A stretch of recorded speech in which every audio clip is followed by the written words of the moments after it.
It's nail day. I thought it'd be fun to switch things up and run through everything in real time. You do not understand how excited I am for today's nails. I'm gonna start by getting all of my supplies and colors out of my nail bag and laying it out on my desk.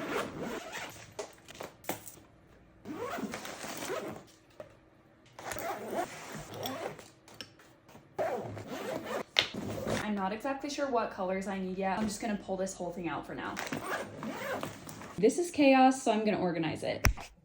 I've got my dust collector, my e-file, my bits and my new bit, my UV lamp, alcohol scrub brush, lint-free wipes, my luminary primer, builder gel, and a GELCARE top coat. I used this top coat last time and it is sturdy, like it has stayed so shiny. Glass palette because I am gonna mix colors today. My manicure kit, nail file, cuticle pusher, cuticle nipper, dusting brush, cuticle oil, silicone tool. I also have all these. I love this one for if I accidentally get product on my cuticle, I can get it off easily with that. And all of my nail art brushes and my swatches and my colors. Okay, there's the setup. Now is the time when I usually film a nail transition video, so I do the first half. I'm gonna go look for a sound on TikTok. I have a couple saved. I'm gonna do that and then I'll be back. On another note though, it's been a little over 2 weeks since I did my nails last. I just can't stand the grow out. Like I get to 2 weeks and I'm like, I need to redo them. These nails are actually very long, so I can feel like how long they are. I need to chop them down a bit this time. I just finished filming my nail transition. I only did one sound. It's already 5:30. We gotta get started. Thought about drawing up my inspo on my iPad, but this time I'm gonna have all of my nails be the same. But I don't have any of the colors that I'm thinking, so I'm gonna have to mix a bunch of greens. You'll see. I gotta get Gilmore Girls going. Haven't watched it since last nail day, and you guys know the drill. That is my nail day show till I'm all the way through watching it. This is my e-file. It's the Melody Susie one linked in my Amazon storefront. I'm breaking open this new bit. I did get a coarse grit bit instead of medium, so we'll see if it takes off my color a little better. Just locked this into place and I'm gonna start removing my color. I've had lots and lots of questions on whether I run my file in forward or reverse. Just this switch right here. I do use both depending on the direction I'm going and depending on which hand I'm using. But my rule of thumb is this is spinning opposite to the direction I'm moving. If I'm moving like this way, the file is running this way. So I'm always running this opposite to the direction I'm moving. I am gonna remove the color at 30,000 RPMs. I'm gonna get my dust collector going. And here we go. I'm gonna start with my thumb.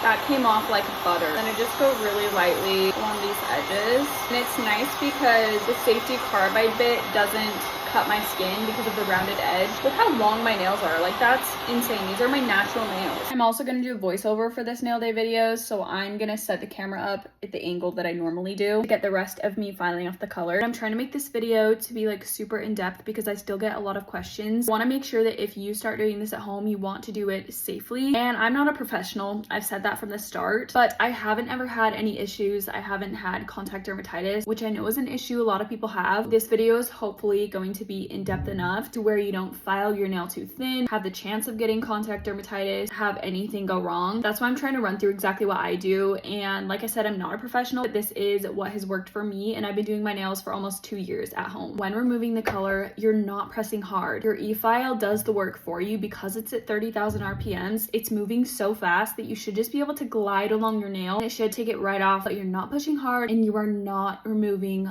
all the builder gel, just the color. And if there's a little bit of bulk at the end, like right here, kind of like you see, I'm gonna go back and smooth that down a little. You absolutely don't want to come down to where your natural nail has grown out. I'm gonna go over it again with a sanding band, and there we can also smooth out any imperfections. One thing I also forgot to mention, wear a mask if you can, even if you're using your dust collector. I'm gonna try and go find one in my husband's drawers. I just finished filing off the color. Now I'm gonna switch to my sanding band. I just have a fine grit sanding band from Amazon. I have a big pack of them also in my storefront. And because I debulked a little bit, I'm just gonna roughen up the surface of my nails. Before I do this, I'm gonna push back my cuticles. And when I sand my nails, I'm just going to slightly roughen up the surface and especially be really careful where the new nail growth is. You don't want to thin out your nail at all. I'm gonna zoom in here. Looks like I do have a tiny amount of lifting on the corner here. So I'm gonna fully remove this because if we just put more builder gel over that, it's just gonna keep lifting. I'm gonna remove that when I use my sanding band very carefully. I'm just going super slow. I'm gonna go on like maybe 8 RPMs. If you can go like 6 to 11.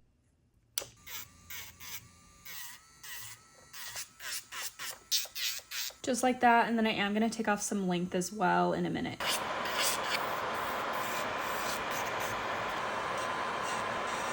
Okay, like I said, I'm still working on cuticle work, but I'm just lightly kind of lifting my cuticle off my skin. I'm not digging into my nail or my cuticle, and then I'm gonna nip that skin off.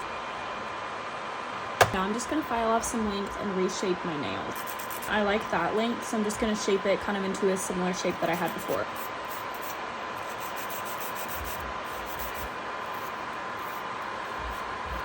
That's a pretty good length and shape to me, so I'm just gonna try and replicate that on all of my nails. Finally just got done shaping my nails. Now I'm gonna take some isopropyl alcohol. I'm gonna take my scrub brush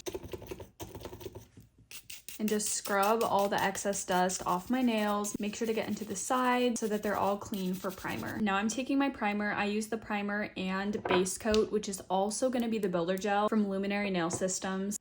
I try not to get this too much on my skin because I've noticed the flooding is worse with the builder gel when I'm more messy with the primer. And you don't cure this, we're just gonna wait for it to dry. And now I'm ready to go in with my builder gel. Don't mind how gross this is. I use Clarity, which is the clear builder gel. No, you don't need another base coat, at least with Luminary. This is the base coat, but it's a buildable base coat.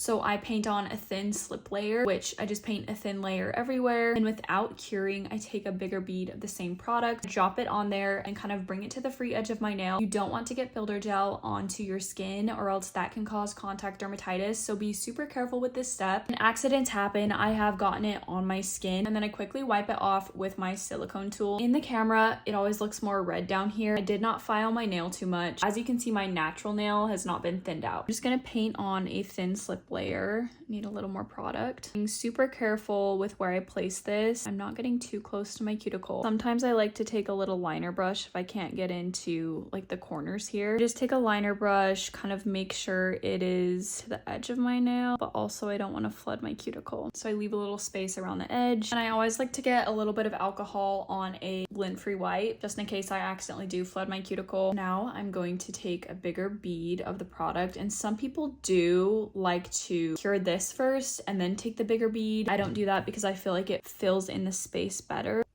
So I drop this. Looks like it's a little liquidy today. Just gonna bring it to the edge of my nail. I flip my nail upside down if I feel like it's gonna flood for a few seconds. You can also check this line of light if there's any like squiggles. You can smooth that out a little bit. Just gonna make sure our apex is good. I'm gonna drag a little bit of product back towards my cuticle, then kind of smooth it out. Kind of got to be quick with this. So that looks good to me. So I'm going to put it in the lamp, cure it for 60 seconds, and we can move on to the next nail. Sometimes my Luminary is super runny. When my fingers are a little warmer, I notice it tends to flood, or I just have to work with it a little faster. The line of light is pretty good. Now I'm going to do the same thing on all of these. Okay, these 4 nails are done. Now I'm going to move on to my thumb. Once again, I'm just going to start with a thin slip layer. I'm going to bring it to the edges with my liner brush.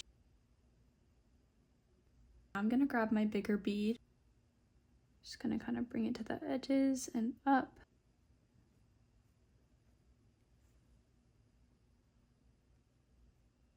That looks good to me, so I'm just gonna cure for 60 seconds. I have my last nail of builder gel curing in the lamp. I need to figure out which greens I need. I decided I'm going to do like a jelly green and then a solid French tip. I don't know if that makes sense, but I've never seen that with a green color scheme yet. I've seen like a jelly red with a pink French tip. I'm kind of going for that vibe, but with green for March. I think they're gonna be really cute. I just gotta figure out which colors I need to mix with the top coat to make the jelly green color. Then I need to mix another color into like, I'm thinking like a sage green for the French tip. I now have the Luminary on all of my nails and they're ready to paint. I don't sand them again after this. Some people do, but I find that if I just go in with my color after I cure the Luminary, I don't have any issues. I primarily do use D&D or GELCARE polish. I recently started using GELCARE. Guys, the quality is insane. If you order from there, make sure to use my code Alyssa to save. I think you get like 15% off. I'm definitely going to be using their top coat again, and I think I'm going to mix the top coat with the green color to get my jelly base. I'm really excited. I've kind of explained everything up to this point. Now you can just have fun with it, paint your colors, paint your art, then cure in your lamp, top coat, and with cuticle oil. And there you have it. My nails literally last me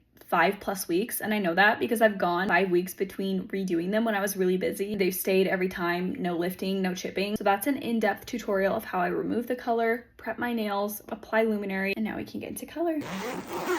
For greens, I'm thinking a little bit of safari green, but I definitely want it lighter, so I might mix it with some dewy limeade, maybe even a little white.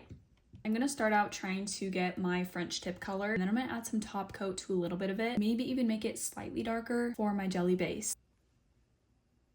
Honestly, I might not need white. These two colors might just be perfect. I'm gonna mix this with one of my silicone tools. Ooh, that's actually really nice. I do love this for my jelly base color. I think I'm gonna just take a little bit over here. Now I'm gonna take some of my top coat. That might have been too much color. Okay, I'm gonna see how that looks. Taking an old extra brush. Okay, that's not bad, but I feel like I want it a little darker.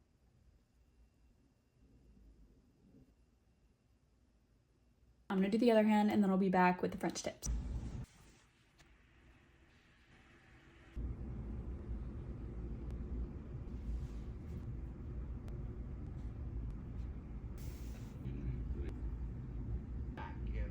Oh no, and then yeah, right. Plus headaches, plus everything's. Oh, you're not right now. Dad's gonna have surgery. It was so strange surgery, but I guess.